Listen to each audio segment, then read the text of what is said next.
এশার নামাজ পড়লে ফজর নামাজ পড়ে না, ফজরের নামাজ পড়লে জোহরের নামাজ পড়ে না, জোহরের নামাজ পড়লে মাগরিবের নামাজ পড়ে না। নবী বললেন, ও জিবরাইল, এদের কবর যা আযাব হইতেছে। জিবরাইল সাল্লাল্লাহু শুনাইলেন, ইয়া রাসূলুল্লাহ, এরা সময় মতো নামাজ 5 ওয়াক্ত আদায় করতো না, এজন্য আজকে তাদেরকে জাহান্নামের ফেরেশতারা তাদের মাথার উপরে দুররা মারতেছে। এই দুররা মারার কারণে, দুররা না কি কই দেয়, গম্বুজ, গম্বুজ না কি বলে, গম্বুজ, দুরমুজ, হ্যাঁ দুরমুজ, দুরমুজ, দুরমুজ মারতেছে। এই জোরে যে মারে এটা কি বলে, দুরমুজ মারি দেওয়া, কি দেয় এটা, দুরমুজ বানাইছে কি দিয়া, দুরমুজ, দুরমুজ না, শুদ্ধ করে বলো, দুরমুজ করে খাওয়া, দুরমুজ, এই যে হাদিস, দুরমুজ, শুদ্ধ বলতে হবে। দুরমুজ দিয়ে মারবে, দুরমুজ দিয়ে মারতে মারতে তাদের মাথা মগজগুলো বিভিন্ন জায়গায় ছিটকে যাবে। এটা হলো শাস্তি যারা নামাজে অলসতা করত। আছে না নাই সমাজের ভিতরে বড় বড় গপ্পমার নামাজ যারা পড়ে এদের ভিতরে সমস্যা বেশি। নামাজ পড়লে কি হবো, মসজিদ হয় না, বেটা তোর কবরে তোর শাস্তি হবো, আমার হইব আপনাদের হইব।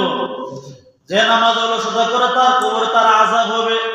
3 নম্বর নামে দেখলেন যে কিছু মানুষের সামনে কাঁচা গোশত আবার পাকানো গোশত, ওই মানুষগুলো পাকানো গোশত খাওয়া বাদ দিয়ে কাঁচা গোশত চাবাইয়া চাবাই খাইতেছে। নবীজি গেলেন, ও জিবরাইল, এরা কারা? জিবরাইল সাল্লাম বললেন, ইয়া রাসূলুল্লাহ, ওই বাইরে কারা অনেক সময়ও নাই, বাইরে বেরোতে হইতেছে। এই ডাক দেওয়া কোন থেকে, এখানে আসলে ফেরেশতার নাম লিখবে, লিস্ট করবে, রুত্তা হওয়াইছে না বাবা, ফেরেশতা ভিতরে ঢুকলে ফেরেশতার নাম লিস্ট করতে দাঁড়ায় আছে বাইরে, বাড়িতে রোজ নাই। আল্লাহ মাফ করুন, আমিন আমিন। ওই মানুষগুলো কারা? জিবরাইল সাল্লাল্লাহু বলেন, ইয়া রাসূলুল্লাহ, তারা হলো পরকিয়া করত, স্বামী স্ত্রীর বিবাহ করেছে, স্ত্রীর নিজের স্বামী বাদ দিয়া আরেক পুরুষের কাছে পরকিয়া করে, স্বামী বেচারা নিজের স্ত্রীকে বাদ দিয়া আরেক পরনারীর কাছে গিয়ে জিনা করা আছে না নাই? সমাজের ভিতরে কামটা বেশি চলে। নিজের স্বামী ভালো লাগে না, স্বামীর কাছে নিজের স্ত্রী ভালো লাগে না, একদিন স্ত্রী ভালো লাগে।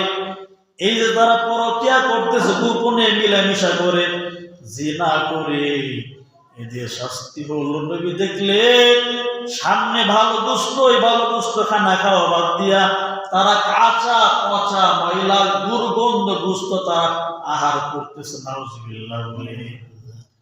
এগুলো জাহান্নামে যারা যাবে, কোন গুনাহ করলে কি শাস্তি নবী আল্লাহ দেখাইতেছে। নবী আর সামনে আগাই গেলেন, আগায়া দেখলেন কিছু মানুষ জাহান্নামের আগুন ভিতর ঘুরপাক খাইতেছে। আবার তাদের লজ্জাস্থানগুলো, জাহান্নামের সাদৃশ্যগুলো কামড়ায় কামড়ায় তারা নষ্ট করে ফেলতেছে। খাই না কিন্তু জাহান্নামের সাদৃশ্য লজ্জাস্থানে মুখ দিয়ে একবারে ধ্বংস করতেছে। নবীজি গেলেন, ও জিবরাইল, এরা কারা? জিবরাইল সাল্লাম বললেন, ইয়া রাসূলুল্লাহ, এরা হলো জিনাকারী নারী পুরুষ। দুনিয়ার জমিনে তারা জিনা করত, বলে বিবাহ করে না, বিবাহের আগে বা পরে তারা জিনা করত। এজন্য আজকে তাদেরকে জাহান্নামের আগুনে আযাব দেওয়া হইতেছে। আর তাদের লজ্জাস্থানগুলো, জাহান্নামের পোকামাকড় গুলো তারা ধ্বংস করতেছে। এটা হলো যারা জিনা করবে তাদের শাস্তি। ৫ম নাম্বার নবী দেখলেন যে কিছু মানুষ কিছু লাকড়ির বোঝা উঠাইতেছে আবার নামাইতেছে, লাকড়ির বোঝা আরো ভারী করতেছে, আরো লাকড়ি নিয়ে আইসা লাকড়ি বোঝা ভারী করে মাথাতে উঠায়, আবার বোঝাগুলো আবার নামাইতেছে, আবার লাকড়ি জমা করে আরো বোঝা ভারী করতেছে, আরো ভারী করে আরো মাথাতে উঠায়, আবার ওই বোঝা নামায়, আরো লাকড়ি খুঁজিয়া খুঁজিয়া তালাশ করে বোঝা আরো ভারী করতেছে। জ্ঞানমান মানুষ তো বোঝা হালকা করে, কিন্তু এরা বোঝা আরো ভারী করতেছে, ভারী করে মাথার উপর উঠাবার নামাই, এইভাবে তাদের আযাব দেওয়া হইতেছে।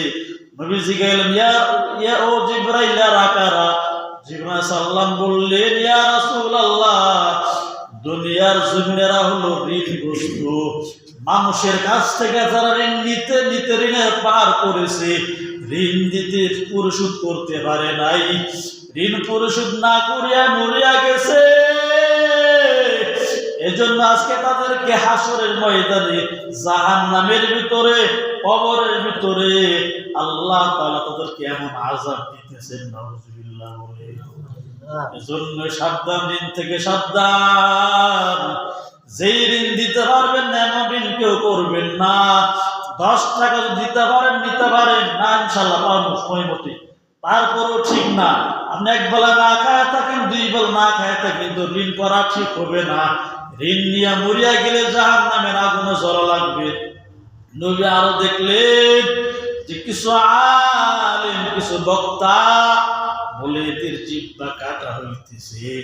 নবীজি গেলেন, ও জিবরিল কারা? জিবরাইল সাল্লাল্লাহু বললেন, ইয়া রাসূলুল্লাহ, এরা উম্মতকে বুঝাইতো, কিন্তু নিজে নেক আমল করতো না। আরেকজনকে নামাজের দাওয়াত দিত, নিজে নামাজ পড়তো না। আরেকজনকে সুদ খাওয়া না খাওয়া বলতো, নিজে সুদ খাইতো। এমন মানুষ আছে না নাই? নিজে ভালোর দিকে ডাকে, নিজে আমল করে না, বলে গুনাহ করি, ওরা তো নিজেই গুনাহ করে, আল্লাহ আমাদের মাফ করুক। জিবরাইল আলাইহিস সালাম বলে, ইয়া রাসূলুল্লাহ, এই কারণে তাদের কবর আল্লাহ পাক আযাব দিবে, তাদের জিহ্বাগুলো কাটিয়ে দিবে জাহান্নামের পিচি দ্বারা। এজন্যই যা বলবেন তা আমল করার চেষ্টা করবেন।